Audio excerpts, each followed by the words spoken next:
प्रीति जैन दोपहर से ही बहुत परेशान थी। उसकी छोटी 18 वर्षीय बहन महक जैन सुबह अपने कॉलेज के लिए गई थी। उसने 10 बजे प्रीति को फोन किया था कि वह जल्दी घर लौट आएगी। हमेशा महक 1 बजे 2 बजे घर वापस आ जाती थी, लेकिन अब दोपहर बाद के 3 बजे आ गए थे। महक का कोई अता पता नहीं था। उसका फोन भी बंद आ रहा था। प्रीति के लिए यही चिंता की बात थी। उसे मालूम था कि महक कभी भी अपना फोन स्विच ऑफ नहीं करती थी। उसके फोन की बैटरी भी फुल रहती थी, इसलिए महक का फोन बंद होने की वजह वह नहीं समझ पा रही थी। घड़ी की सुइयां जैसे जैसे आगे सरक रही थीं, प्रीति के दिल की धड़कनें वैसे वैसे बढ़ती जा रही थीं। कुछ सोचकर उसने अर्शकृत सिंह को फोन लगाया। घंटी बजने के साथ ही अर्शकृत ने फोन उठा लिया। अर्शकृत के स्वर में अपनापन था। अर्श, मुझे महक के लिए बात करनी है। वह कहां पर है? प्रीति ने गंभीर स्वर में पूछा। मुझे क्या मालूम प्रीति, मैं तो उससे 2 दिन से नहीं मिला हूं, अर्शकृत ने बताया। बनो मत अर्श, परसों तुमने महक का पीछा किया था। प्रीति गुस्सा होकर बोली। महक ने यह बात मुझे खुद बताई थी, अर्श ने बड़े इत्मीनान से कहा। मैं क्यों महक का पीछा करूंगा प्रीति? हो सकता है जिस रास्ते से मैं जा रहा था, महक उसी रास्ते पर मुझसे आगे रही हो और उसे लगा कि मैं उसका पीछा कर रहा हूं, तो यह उसकी गलतफहमी रही है। चलो छोड़ो, अब ठीक ठीक बता दो, महक कहाँ है? प्लीज बता दो मुझे, और मम्मी को बहुत टेंशन हो रही है। मैंने कहा ना प्रीति, मैं महक के विषय में कुछ नहीं जानता। तुम उसकी किसी सहेली से मालूम करो। अर्श ने कहने के बाद अपनी तरफ से फोन काट दिया। प्रीति ने गहरी सांस ली। उसे पूरा विश्वास था कि अर्शकृत महक के बारे में जरूर जानता होगा, लेकिन अर्श की ओर से इनकार कर देने के बाद प्रीति की चिंता और ज्यादा बढ़ गई। वह अंदर मम्मी मधु जैन के कमरे में आ गई। उस वक्त मधु जैन फोन पर अपने पति राकेश जैन से बात कर रही थी। प्रीति को आया देखकर उसने पूछा, कुछ पता लगा महक का? नहीं मम्मी, मैंने अर्श से भी पूछा है। वह कह रहा है कि उसने महक को नहीं देखा है। मधु परेशान स्वर में बोली। कहाँ रह गई ये लड़की आज? रोज तो दोपहर में ही घर आ जाती थी। कभी रुकना होता था तो फोन करके बता भी देती थी। आज तो उसका मोबाइल भी स्विच ऑफ आ रहा है। तेरे पापा को बताया तो वह भी परेशान हो गए हैं। वह घर लौट रहे हैं। प्रीति कुछ नहीं बोली। वह सोफे पर सिर झुकाकर बैठ गई। मधु उसके पास आ गई। उसके कंधे पर हाथ रखकर बोली, तूने उसकी सहेलियों से मालूम किया है? मेरे पास महक की 3 सहेलियों के नंबर हैं। मैं तीनों से मालूम कर चुकी हूं। उन्होंने आज महक को कॉलेज के अंदर भी नहीं देखा है मम्मी। अगर महक कॉलेज ही नहीं गई तो फिर सुबह सुबह कहाँ चली गई? मधु का स्वर भीगने लगा। उनकी आंखें गीली हो गईं। प्रीति की भी आंखें भर आईं। करीब आधे घंटे बाद राकेश जैन घर आ गए। पत्नी और बेटी को रोता देखकर वह विचलित हो गए। दोनों को ढांढस बंधाते हैं। वह बोले, रो मत, मैं कॉलेज जाकर देखता हूं। कॉलेज तो वह पहुंची ही नहीं है पापा, प्रीति ने रोते हुए बताया। उसकी एक सहेली ने यह बात बताई है। राकेश जैन घबरा गए। फिर तो शायद रास्ते में ही महक के साथ कोई अनहोनी हुई होगी। मैं देखता हूं जाकर, राकेश जैन ने कहा, और जैसे ही उन्होंने बाहर जाने के लिए कदम बढ़ाया, उनका फोन बजने लगा। शायद महक का फोन है। आशा भरे स्वर राकेश जैन के मुंह से निकले। उन्होंने मोबाइल निकाला तो उस पर एक नया नंबर देखकर चौंके। मोबाइल की घंटी बज रही थी। उन्होंने उस नंबर की कॉल को रिसीव कर लिया। हेलो, मैं राकेश जैन बोल रहा हूं। मैं सुरजीत सिंह बोल रहा हूं। दूसरी ओर से बोलने वाला बहुत घबराया हुआ लगा। आपकी बेटी महक ने मेरे बेटे अर्शकृत पर अपने दोस्तों से हमला करवाया है। क्या बकवास कर रहे हैं आप? राकेश जैन क्रोध से चीख पड़े। मेरी बेटी ऐसा क्यों करेगी? यह तो अपनी बेटी से पूछना तुम।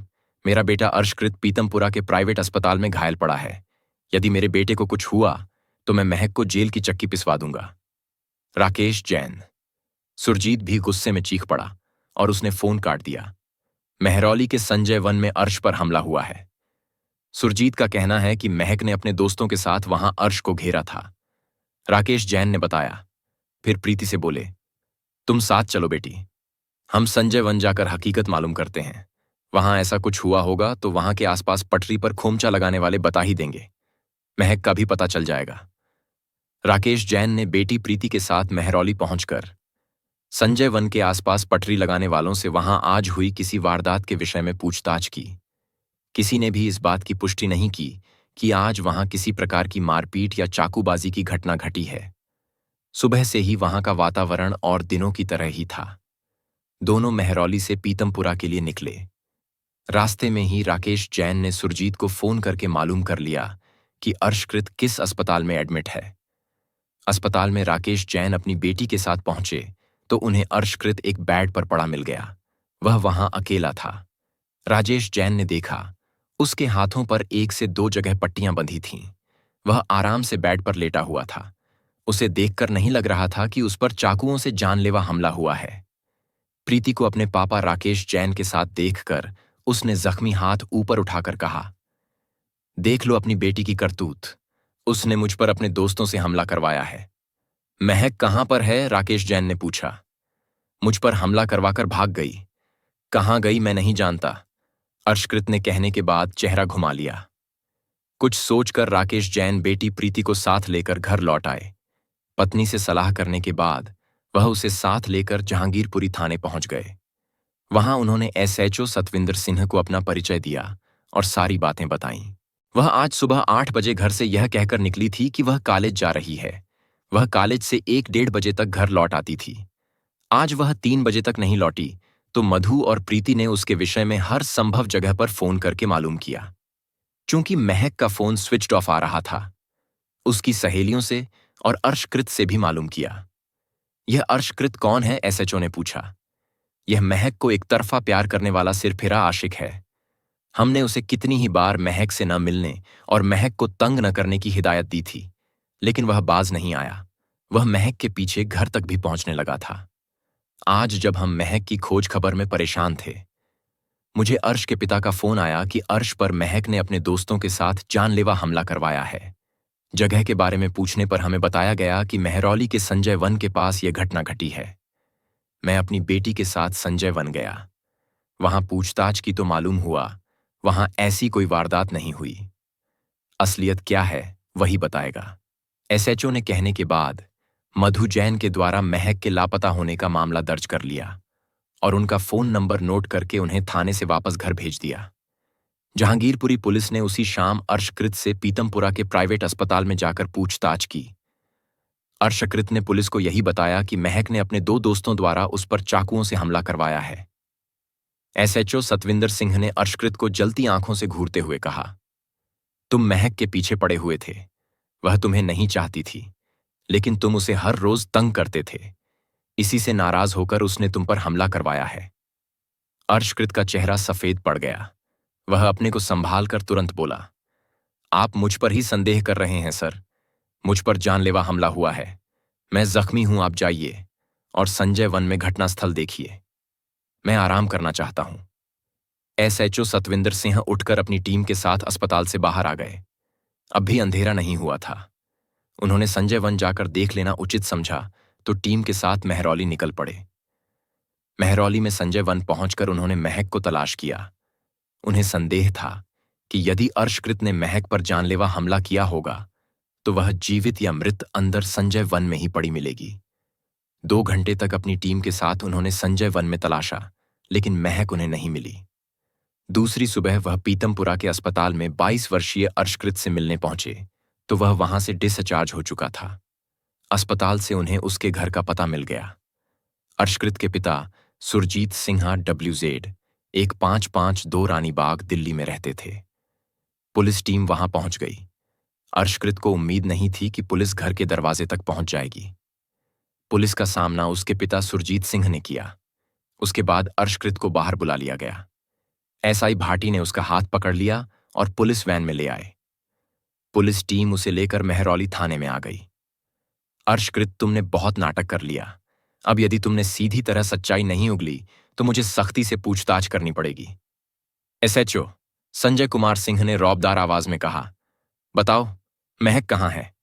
मैंने उसे मार डाला है। अर्शकृत सिर झुकाकर बोला। उसकी बात पर पुलिस चौंक पड़ी। एसएचओ संजय कुमार सिंह ने गहरी सांस ली। महक की लाश कहाँ है संजय? वन में मैंने छिपा दी है सर, अर्शकृत ने बताया। चलो हमें महक की लाश बरामद करवाओ, एसएचओ सिंह ने कहा। अर्शकृत को संजय वन ले जाने से पहले श्री सिंह ने महक के पिता राकेश जैन को महक की हत्या अर्शकृत द्वारा किए जाने की जानकारी दे दी। अर्शकृत को पुलिस टीम अपने साथ लेकर संजय वन आ गई। इस समय एसएचओ संजय कुमार सिंह के साथ इंस्पेक्टर अनुराग सिंह और एसआई विनोद भाटी भी थे। अर्शकृत पुलिस को संजय वन के उस कोने में ले गया जहां ज्यादा पेड़ पौधे और जंगली घास थी। महक की लाश अर्शकृत ने जंगली घास में छिपा रखी थी। उसकी लाश खून से पूरी तरह सनी हुई थी। खून सूख चुका था। महक का चेहरा और शरीर का कुछ हिस्सा जला हुआ था। महक के शरीर पर कई जगह चाकू के गहरे घाव देखे जा सकते थे। उसकी आंखें फटी पड़ी थीं। उसका गला भी घोंटा गया था।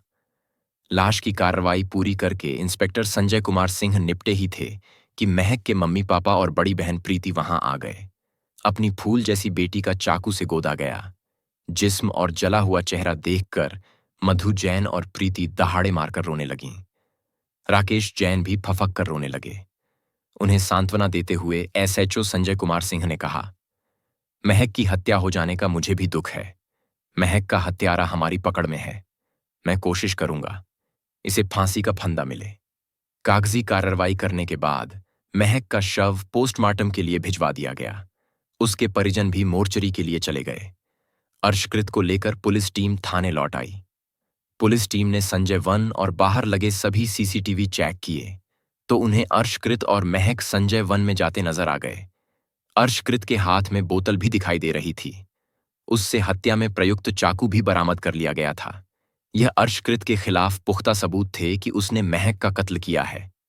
थाना मेहरौली में डीसीपी अंकित चौहान की उपस्थिति में अर्शकृत से महक की हत्या करने का कारण पूछा गया तो उसने बताया, मेरी पहचान महक से कॉलेज में हुई थी। महक ओपन लर्निंग द्वारा इंग्लिश ऑनर्स की पढ़ाई कर रही थी। मैं बीकॉम फर्स्ट ईयर का स्टूडेंट था। महक और मैं पहले हाय हेलो करते रहे, फिर धीरे धीरे हम प्यार करने लगे। महक मेरे बुलाने पर कहीं भी आ जाती थी। वह मुझे बहुत प्यार करती थी, लेकिन उसके पेरेंट्स मुझे पसंद नहीं करते थे। उन्होंने कई बार मुझे धमकाया कि मैं महक से न मिलूं। उन्होंने महक को भी मुझसे दूर करने की कोशिश की और वे कामयाब हो गए। मैं महक को बहुत प्यार करता था। वह मुझसे कटने लगी तो मुझे बहुत बुरा लगता था। मैं जानता था महक मेरी है। मेरे लिए ही उसने धरती पर जन्म लिया है। मैं तब बहुत तड़पा जब महक ने मुझसे बोलना छोड़ दिया। मैंने महक से कई बार मिलने की कोशिश की तो वह नहीं मिली। उसके घर गया तो घर वालों ने मेरी बेइज्जती करके मुझे महक से मिलने नहीं दिया। इससे मेरे अंदर महक के प्रति गुस्सा भरता चला गया। मैंने 2 दिन पहले इरादा बनाया कि महक मेरी नहीं होगी तो किसी दूसरे की नहीं होगी। मैंने कल 1 जून को पेट्रोल खरीदकर बोतल में भर लिया। चाकू मैंने पहले ही खरीद लिया था। मैंने सुबह महक को फोन करके कहा कि वह एक बार मुझसे मिल ले, फिर बेशक मुझसे किनारा कर लेना। महक मान गई।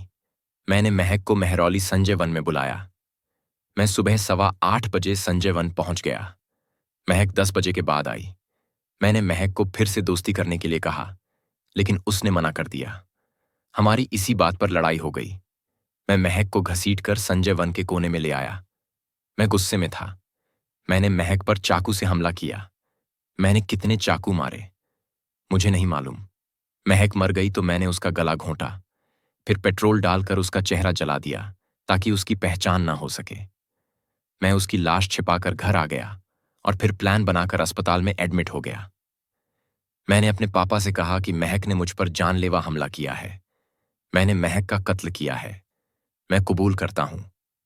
अर्शकृत के कबूलनामे के बाद पुलिस ने उसे उसी दिन कोर्ट में पेश करके जेल भेज दिया गया।